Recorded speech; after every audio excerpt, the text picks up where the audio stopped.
اچھا جی، پچھلی محفل میں ہم نے کیونکہ پہلی کتاب کو ہی شروع کر دیا تھا اور اس کی پہلی 3 چیزیں پڑھ بھی لی تھیں، تو ایک ارادہ بنا کے چلیں، اسی ترتیب کو لے کے چلتے ہیں، ویڈیوز تو ساری ہی بنانی ہیں۔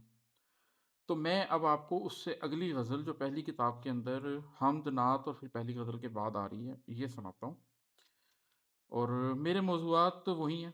آ، جن لوگوں کو رنگین موضوعات کی اندر دلچسپی ہے، ان کو شاید اس شاعری میں کوئی دلچسپی نہیں ہوگی، لیکن میں پہلے بھی اس بات کا ذکر کر چکا ہوں کہ میرے لیے یہ شاعری نہیں ہے۔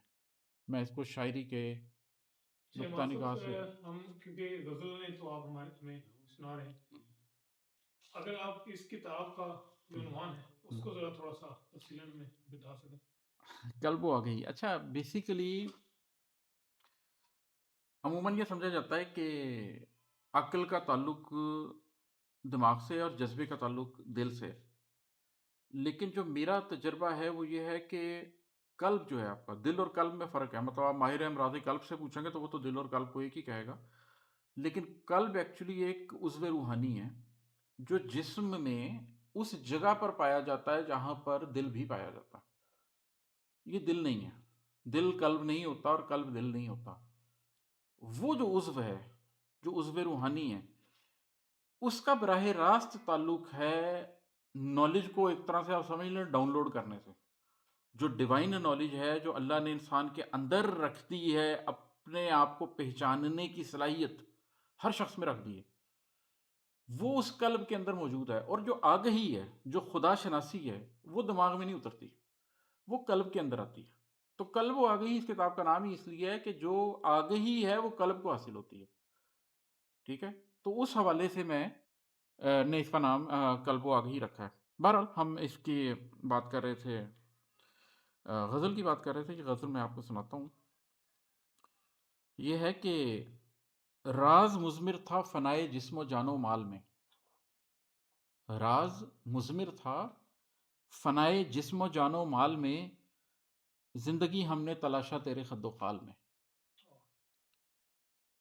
کھل رہے ہیں کن کے کچھ اسرار میرے قلب پر۔ اب اس غزل میں دوبارہ ذکر آگے دیکھیں اس کا، کن کن فیکون، کھل رہے ہیں کن کے کچھ اسرار میرے قلب پر، ربط واضح ہو رہا ہے منفرد اشکال میں۔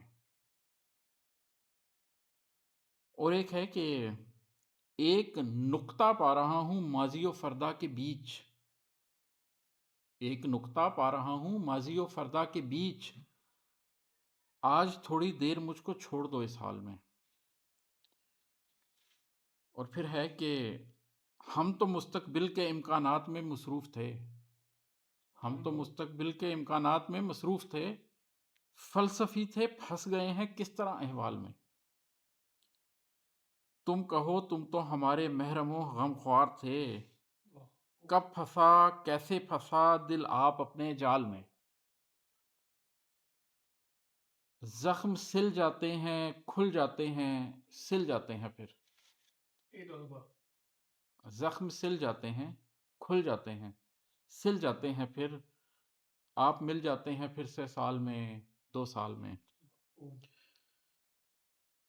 اچھا، ان اشعار کے اوپر کچھ لوگوں کا نا کمنٹ یہ بھی ہوتا ہے کہ یہ تو ایک دم اور طرح کا شعر آپ نے کہہ دیا۔ تو ذات کا جو سفر ہے اس میں غم دورہ بھی ہوتا ہے، غم ہستی تک پہنچنے میں وقت لگتا ہے۔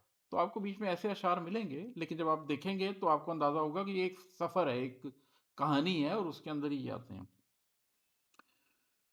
اس قدر مایوسیوں کے بعد ایک امید نو، اس قدر مایوسیوں کے بعد ایک امید نو، ہم برہنہ پا کھڑے ہیں اس کے استقبال میں۔ اور ہے کہ دل سے پڑھتا ہوں درود پاک ان کے ذکر پر، صلی اللہ علیہ وآلہ وسلم۔ دل سے پڑھتا ہوں درود پاک ان کے ذکر پر، ایک یہی نیکی ہے میرے نامہ اعمال میں۔ لطف و مستی ہے نہ سرشاری ہے پہلے سی کوئی، لطف و مستی ہے نہ سرشاری ہے پہلے سی کوئی، اب وفا پھندا لگے ہے دل لگے بھونچال میں۔ اور اس کا مقطع آخری شعر ہے کہ میں سراسر سوچ ہوں اور وہ سراپا دل عماد، میں سراسر سوچ ہوں اور وہ سراپا دل عماد، پھنس گئے دونوں ہی فکر و دل کے اس جنجال میں۔ میں سراسر سوچ ہوں اور وہ سراپا دل عماد، پھنس گئے دونوں ہی فکر و دل کے اس جنجال میں۔